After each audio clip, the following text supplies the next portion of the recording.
ನಗರದ ನೆಹರು ನಗರದಲ್ಲಿ ನೂತನವಾಗಿ ಸ್ಥಾಪಿಸಲಾದ ಶ್ರೀ ಸವಿತಾ ಮಹರ್ಷಿ ದೇವಸ್ಥಾನ ಸ್ಥಾಪನೆಯಾಗಿ 48 ದಿನ ಕಳೆದ ಹಿನ್ನೆಲೆ ಮಹಾಮಂಡಲ ಪೂಜೆ ಹಾಗೂ ಶಾಂತಿ ಹೋಮ ನೆರವೇರಿಸಲಾಯಿತು. ಸವಿತಾ ಸಮಾಜದ ಜಿಲ್ಲಾಧ್ಯಕ್ಷ ಆನಂದ್ ವಾರಿಕ್ ಅವರ ನೇತೃತ್ವದಲ್ಲಿ ನಗರದ ನೆಹರು ನಗರದಲ್ಲಿ ನೂತನವಾಗಿ ಸ್ಥಾಪಿಸಲಾದ ಶ್ರೀ ಸವಿತಾ ಮಹರ್ಷಿ ದೇವಸ್ಥಾನ ಸ್ಥಾಪನೆಯಾಗಿ 48 ದಿನ ಕಳೆದ ಹಿನ್ನೆಲೆ ಮಹಾಮಂಡಲ ಪೂಜೆ ಹಾಗೂ ಶಾಂತಿ ಹೋಮ ನೆರವೇರಿಸಲಾಯಿತು.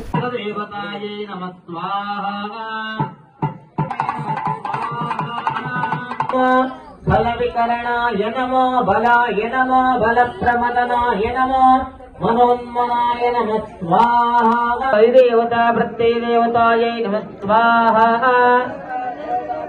बुधग्रह देवता प्रत्यय देवता सभा देवतायै नमः स्वाहा ಇನ್ನು ಇದೇ ಸಂದರ್ಭದಲ್ಲಿ ಜಿಲ್ಲಾ ಸವಿತಾ ಸಮಾಜ ನವಜೀವನ ಮಲ್ಟಿ ಸ್ಪೆಷಾಲಿಟಿ ಆಸ್ಪತ್ರೆ ಹಾಗೂ ಅನುಗ್ರಹ ಕಣ್ಣಿನ ಆಸ್ಪತ್ರೆಯ ಸಹಯೋಗದಲ್ಲಿ ಉಚಿತ ಆರೋಗ್ಯ ತಪಾಸಣಾ ಹಾಗೂ ನೇತ್ರ ತಪಾಸಣಾ ಶಿಬಿರವನ್ನು ಏರ್ಪಡಿಸಲಾಗಿತ್ತು. ಕ್ಷೌರಿಕ ವೃತ್ತಿಯನ್ನು ಮಾಡುತ್ತಿರುವ ಸವಿತಾ ಸಮಾಜದ ಬಂಧುಗಳ ಮಕ್ಕಳಿಗೆ ಕುಲ ವೃತ್ತಿಯಲ್ಲಿ ಒಂದಾದ ಮಂಗಳವಾದ್ಯ ನಾದಸ್ವರ ಸಂಗೀತ ಪಾಠ ಶಾಲೆ ಸ್ಥಾಪಿಸಲು ನಗರದಲ್ಲಿ 2 ಎಕರೆ ಜಮೀನು ಮಂಜೂರು ಮಾಡಿಸ್ಬೇಕು ಸರ್. ನಂತರ ಸರ್ ನಮಗ ಯಾವಾಗಿಂದ ಅಸ್ಪೃಶ್ಯತೆ ಅಂತ ಆಗ್ತಾ ಇದೆಯಪ್ಪ ಅಂದ್ರೆ ಜಾತಿ ನಿಂದನೆ ಸರ್. ಜಾತಿ ನಿಂದನೆ ಪದ ಅದು ಬಳಸಬಾರ್ದಂತ ಸರ್ಕಾರ ಮಾಡಿದ್ರು ಕೂಡ ಎಷ್ಟೋ ಜನಪ್ರತಿನಿಧಿಗಳು ಅದೆಲ್ಲ ಬಳಸ್ತಾ ಇದಾರೆ ಸರ್. ಒಂಥರ ಅವಮಾನ ಆಗ್ತಾ ಇದೆ. ದೇವರ ಸೃಷ್ಟಿ ಮಾನವ, ಕ್ಷೌರಿಕರ ಸೃಷ್ಟಿ ಸುಂದರ ಮಾನವ ಸರ್. ಆದ್ರೆ ಮನುಷ್ಯರಿಗೆ ಸುಂದರ ಮಾಡ್ತಕ್ಕಂತ ಕ್ಷೌರಿಕರಿಗೆ ಅವಮಾನ ಮಾಡ್ತಾ ಇದಾರೆ ಸರ್. ಆ ವಿಷಯದ ಕುರಿತು ತಾವು ನಿಮ್ಮಲ್ಲಿ ವಿಶ್ವಾಸ ಸರ್ ಈ ಸಲ 100% ನೆಕ್ಸ್ಟ್ ಅಧಿವೇಶನದಲ್ಲಿ ಜಾತಿ ನಿಂದನೆ ಪದ ಬಳಸೋರ ವಿರುದ್ಧ ಕಾಯ್ದೆ ಜಾರಿಗೆ ತರೋದೇಶ ತಾವು ಧ್ವನಿ ಎತ್ತೀರ ಅಂತ ಹೇಳಿ ನಮ್ಗೊಂದು ಭರೋಸಾ ಇದೆ ಸರ್. ತಾವು ಧ್ವನಿ ಎತ್ತಬೇಕು ಸರ್. ನಿರ್ಮಾಣ ಮಾಡಿದ್ದೇವೆ ಯಾಕಂದ್ರೆ ಇದೊಂದು ನಮ್ಮ ಸಮಾಜಕ್ಕೆ ಒಂದು ಐತಿಹಾಸಿಕ ದೇವಸ್ಥಾನ ಸರ್. ನಾವು ಅರ್ಥೈಸ್ಕೊಂಡಿರೋದು ಯಾಕಂದ್ರೆ ಎಲ್ಲಿ ಇಲ್ಲ, ಇದು ನಮ್ಮ ಕುಲದೇವರ ದೇವಸ್ಥಾನ ಮಾಡಿವಿ. ಇದಕ್ಕೂ ಕೂಡ ತಾವು ಸಹಕಾರ ಇರಬೇಕು. ಮುಂದಿನ ದಿನಗಳಲ್ಲಿ ತಾವು ಏನಾದ್ರೆ ಜೆಡಿಎದೊಳಗ ಈ ಒಂದು ಜಾಗ ನಮ್ಮ ಸಮಾಜಕ್ಕೆ ಅಪ್ರೂವ್ ಮಾಡ್ಕೊಡ್ಬೇಕಂತ ಅದೊಂದು ಬೇಡಿಕೆ ಇಟ್ಕೊತಾ ಇದ್ದೀನಿ ಸರ್. ಯಾಕಂದ್ರೆ ಸವಿತಾ ಮಹರ್ಷಿ ಅವರು ದೇವಾನು ದೇವತೆಗಳ ಕಾಲದಲ್ಲಿ ಒಂದು ಸೃಷ್ಟಿ ಆದವರು ಬಲಗಣ್ಣಿಂದ. ಯಾಕಂದ್ರೆ ಇತಿಹಾಸ ಹೇಳ್ಬೇಕಾದ್ರೆ ಬಹಳ ದೊಡ್ಡದಿದೆ ಸರ್. ಇಂದ ರಾಜರ ವಂಶ, ಮಹಾಪದ್ಮನಾಭರ ವಂಶ, ಮತ್ತ ಚಂದ್ರಗುಪ್ತ ಮೌರ್ಯರು, ನಂತರ ಆಚಾರ್ಯ ಉಪಾಲಿಯವರು, ಬಿಜ್ಜಳ ಮಹಾರಾಜರು, ಸಂತಸೇನ ಮಹಾರಾಜರು, ಇವರೆಲ್ಲ ನಮ್ಮ ಸಮಾಜದ ಇತಿಹಾಸ ಪುರುಷರು. ಈಗೇನದ ಇವತ್ತಿನ ದಿವಸ ನಮ್ಮ ಸಮಾಜಕ್ಕೆ ರಾಜಕೀಯವಾಗಲಿ, ಶೈಕ್ಷಣಿಕವಾಗಲಿ, ಉದ್ಯೋಗವಾಗಲಿ ಅಷ್ಟೊಂದು ಹೆಚ್ಚಿನ ಸರ್ಕಾರ ಸವಲತ್ತು ಕೊಡ್ತಾ ಇಲ್ಲ. ತಾವು ನಮ್ಮ ಜಿಲ್ಲಾ ಉಸ್ತುವಾರಿ ಸಚಿವರಿಗೂ ಬಹಳ ಆಪ್ತರಿದ್ದೀರಿ. ಅದೇ ರೀತಿಯಾಗಿ ಮಾನ್ಯ ಮುಖ್ಯಮಂತ್ರಿಗಳಿಗೂ ಆಪ್ತರಿದ್ದೀರಿ.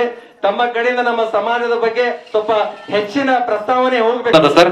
ಅದು ಗ್ರೌಂಡ್ ಫ್ಲೋರ್ ಅಷ್ಟೇ ಅದ ಸರ್. ಅದಕ್ಕೆ ಮುಂದುವರಿದ ಕಾಮಗಾರಿ ಅಂತ ಹೇಳಿ ತಮ್ಮ ಅನುದಾನದಲ್ಲಿ ಬಿಡುಗಡೆ ಮಾಡಬೇಕು ಸರ್. ಅಂತರ ಇದು ಒಂದು ಜೆಡಿಎದೊಳಗೆ ಅದ ಸರ್. ಇದು ಬಹಳ ಹೋರಾಟ ಮಾಡಿ ಒಂದು ಗುಡಿ ಮಾಡಿದ್ವಿ ಸರ್. ತಾವು ಮೆಂಬರ್ ಇದ್ದೀರಿ. ಇದಕ್ಕೊಂದು ನಮ್ಮ ಸಮಾಜಕ್ಕೆ ಹಸ್ತಾಂತರ ಮಾಡಕ್ ಇದೊಂದು ಪ್ರಾಮಾಣಿಕ ಗೊತ್ತಿಲ್ಲ, ಇಂಥ ದೊಡ್ಡ ಕಾರ್ಯಕ್ರಮನೂ ಗೊತ್ತಿಲ್ಲ. ದಯವಿಟ್ಟು ಕ್ಷಮೆ ಮಾಡ್ಬೇಕಂತ ಹೇಳಿ ಕೇಳ್ಬೇಕು. ಎಲ್ಲ ಮಹಾಪುರುಷರನ್ನು ಪರಿಚಯ ಮಾಡಿಸಿರಿ, ಬಿಜ್ಜಳ ರಾಜೇಂದ್ರನು ಕೂಡ ಪರಿಚಯ ಮಾಡಿಸಿರಿ. ಎಲ್ಲ ವೇದಿಕೆ ಮೇಲೆ ಭಾಳ ಗಣ್ಯ ವ್ಯಕ್ತಿಗಳಿದ್ದೀರಿ. ತಾಯಿ ಅಮ್ಮವ್ರಿಗೆ ಕೂಡ ನಮಸ್ಕಾರ ಹೇಳಿ ನಮ್ಮ ನಾಟಿಕ ಶರಣಪ್ಪ ಬಂದರು. ಬಿಜ್ಜಳ ರಾಜ 12ನೇ ಶತಮಾನದಲ್ಲಿ ಇದ್ದ. ನಮ್ಮ ಅಂಬಿಗರ ಚೌಡಯ್ಯಾಗ ಅವ್ರಿಗೆ ಭಾಳ ನಿಕಟ ಸಂಬಂಧ ಇತ್ತು. ಅಲ್ಲೇ ಚೌಡದಾನಪುರದಲ್ಲೇ ಇವ್ರದ್ದು ದೊಡ್ಡ ರಾಜ್ಯ ದರ್ಬಾರ್ ಇತ್ತು. ರಾಜ ಒಬ್ಬನೇ ಒಬ್ಬ ಮಗ ಇದ್ದ, ಗಂಡಸ ಮಗ. ಆಕಸ್ಮಿಕವಾಗಿ ಆ ಹುಡುಗ ಹಾವು ಕಡಿತು. ಹಾವು ಕಡ್ದಾಗ ಆ ಹುಡುಗ ಜೀವ ಕೂಡ ಹೋಗಿತ್ತು. ಆ ಸಂದರ್ಭದಲ್ಲಿ ಬಿಜ್ಜಳ ರಾಜ ಕುಟುಂಬ ಪರಿವಾರದೊಡನೆ ಮಂತ್ರಿ ಮಂಡಲಗಳಲ್ಲಿ ಬಂದು ಅಂಬಿಗರ ಚೌಡಯ್ಯನ ಎದುರು ತನ್ನ ಕೂಸಿಗೆ ಮಲಗಿಸಿ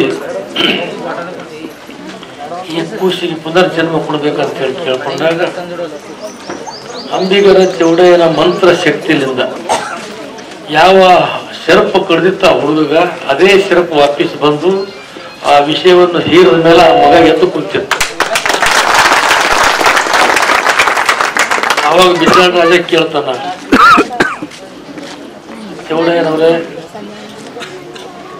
ನನ್ನ ಮನೆತನಕ ಒಂದೇ ಸಂತತಿ ಇತ್ತು.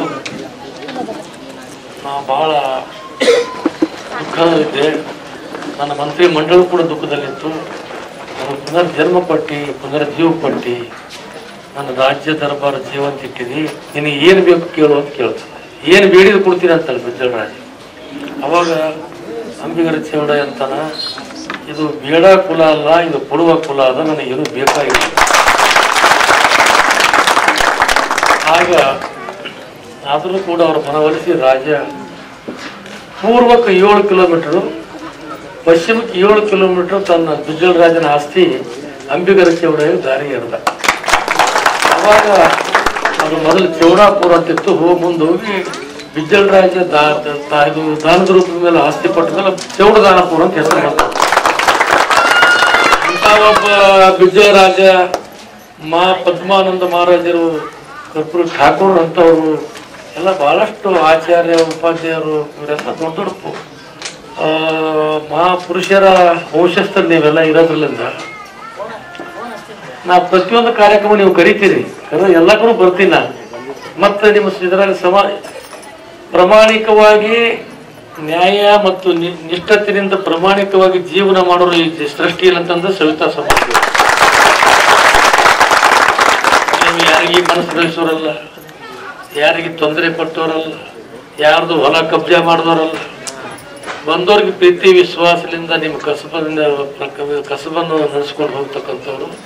ನಾ ಕೆಲವು ಜಯಂತಿ ಕಾರ್ಯಕ್ರಮದಲ್ಲಿ ಕೂಡ ಹೇಳಿನಿ, ನಿಮ್ಮದು 2 ಎಕರೆ ಜಮೀನು ನೀವು ತಕ್ಷಣ ಅರ್ಜಿ ಕೊಟ್ಟರೆ ಒಂದೇ ಒಂದು ತಿಂಗಳಲ್ಲಿ ಮಂಜೂರಿ ಮಾಡಿಸ್ತಕ್ಕಂಥ ಕೆಲಸ.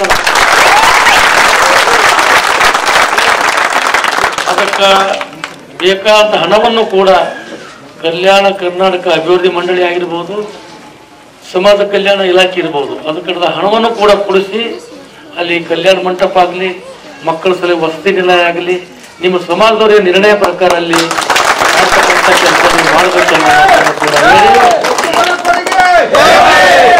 ಮುಂದಿನ ದಿನಗಳಲ್ಲಿ ಆ ಹಕ್ಕುಪತ್ರರು ಕಮಿಷನರ್ಗೆಲ್ಲ ನಿಮ್ಮ ಬಲ್ಲೇ ಕಳಿಸ್ಕೊಡ್ತೀನಿ. ನಿಮ್ಗೆ ಫೋನ್ ಮಾಡಿ, ನೀವು ಯಾರ ಮನೆಗೆ ಯಾವ ಬಾಗಿಲು ಹೋಗೋದಿಲ್ಲ, ಯಾರ ಮನೆ ಬಾಗಿಲು ಕಾಯೋದಿಲ್ಲ. ನೀವು ಪ್ರಾಮಾಣಿಕರು, ನಿಮ್ಮಂತವ್ರು ಇದ್ದೀರಂತೆ ಈ ಸೃಷ್ಟಿಯಲ್ಲಿ ಮಳಿ ಬೆಳಿ ಬರ್ಲಾಗತ್ತಿಲ್ಲ, ಆದ್ರೂ ಬರ್ತಿದ್ದಿಲ್ಲ ಅಂತ ಹೊಲಸು ರಾಜಕಾರಣದಲ್ಲಿ ನೀವು ಪ್ರಾಮಾಣಿಕವಾಗಿ ಬದುಕ್ತಾ ಇದ್ದೀರಿ. ಇಡೀ ಸರ್ಕಾರ ನಿಮ್ಗೆ ಸರಿ ಇರ್ತದ, ಸಮಾಜಗಳು ನಿಮ್ಗೆ ಸರಿ ಇರ್ತದ, ಈ ನಮ್ಮ ಪಕ್ಷನೂ ಕೂಡ ನಿಮ್ಗೆ ಸರಿ ಇರ್ತದ. ಪ್ರಿಯಾಂಕ್ ಖರ್ಗೆ ಅವರಿಗೆ ಮಾತಾಡ್ತೀನಿ, ಇನ್ನಿತರ ಶರಣಪ್ರಕಾಶ್ ಗಾಂಧಿ, ಇನ್ನಿತರ ಎಲ್ಲ ರಾಜಕಾರಣಿಗಳು ಮಾತಾಡಿ ನಿಮ್ದು ಏನೇನು ಕುಂದುಕೊರತೆಗಳು ಒಂದು ಪಟ್ಟಿ ಮಾಡಿಕೊಡ್ರಿ.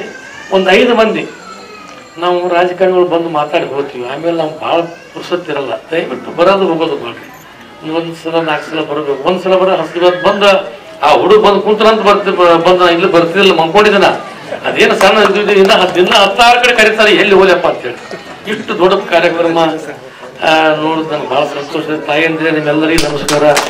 ಕಾಂಗ್ರೆಸ್ ಮುಖಂಡ ನೀಲಕಂಠರಾವ್ ಮೂಲ್ಗೆ ಶಿಬಿರವನ್ನು ಉದ್ಘಾಟಿಸಿದರು. ಇನ್ನು ಇದೇ ವೇಳೆ 100 ಜನ ಕಾರ್ಮಿಕರಿಗೆ ವಿಧಾನ ಪರಿಷತ್ ಸದಸ್ಯ ತಿಪ್ಪಣ್ಣಪ್ಪ ಕಮಕ್ನೂರ್ ಹಾಗೂ ಕಾರ್ಮಿಕ ಇಲಾಖೆ ಅಧಿಕಾರಿ ಶರಣಗೌಡ ಅವರು ಲೇಬರ್ ಕಾರ್ಡ್ ವಿತರಣೆ ಮಾಡಿದರು.